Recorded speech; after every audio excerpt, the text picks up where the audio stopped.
Hello, I'm finally got my cam in the mail. Ended up buying it from Jegs because I never could get my naughty one delivered.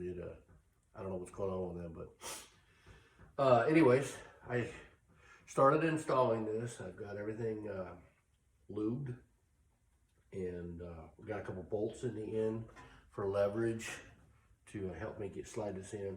I had to cut this piece right here and move this bracket out of the way over here because the cam's dead center with those, and it's too long to get in and out. So here we go.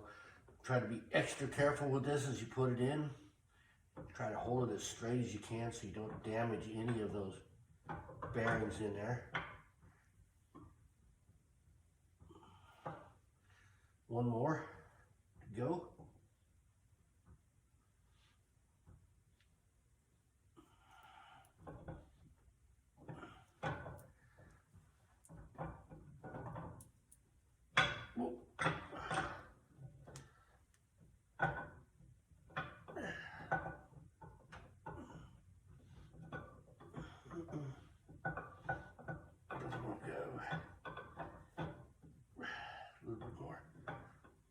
There we go.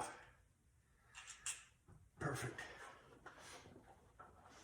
Okay, so now it's in, and I will begin installing the timing chain on it. I want to turn it a little bit and make sure it feels like everything's okay, and it does. It feels real smooth. So I'll start on the timing chain.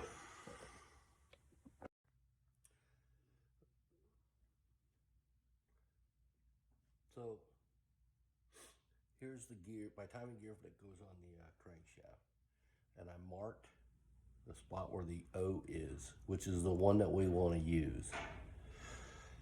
There's an A and there's an R. The R is for retard, the A is for advanced, but most of your cams are going to come out that you're going to use an O. I've degreed several cams in my lifetime, and the ones I've degreed, I've always ended up using the O anyway. So we're going to go with that. And when you use that, put your keyway at about the 2 o'clock position, which makes your number one cylinder top dead center. So I know I left this at top dead center, but since my keyway is at the 2 o'clock position, I feel pretty good that that's where we need to be. So we'll slide this guy on.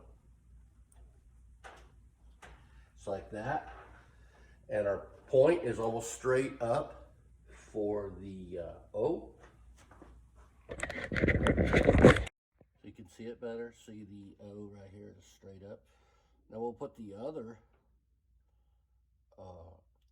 sprocket on for the cam, and you'll be able to see that it will line up with that.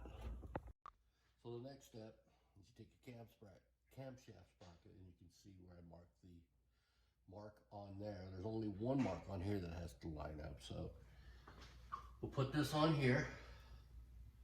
We have a little dowel pin that goes into the dowel hole, and we'll turn it just a little bit so those two marks line up. Once we have that, we take this back off, put the chain on it like this, install it with the chain on.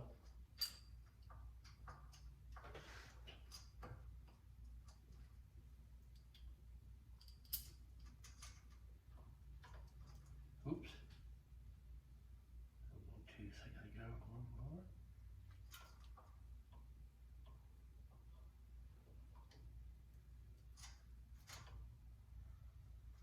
For some reason it's not lining up. There we go. Now we put our bolts in.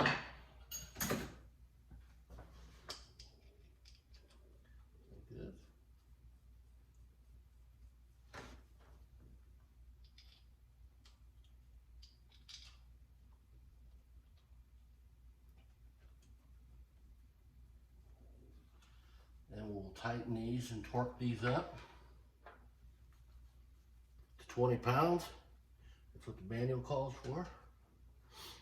Now you can see what I'm talking about down here.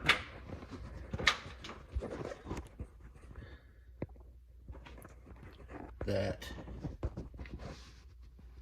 you can see that these line up almost perfectly where they need to be.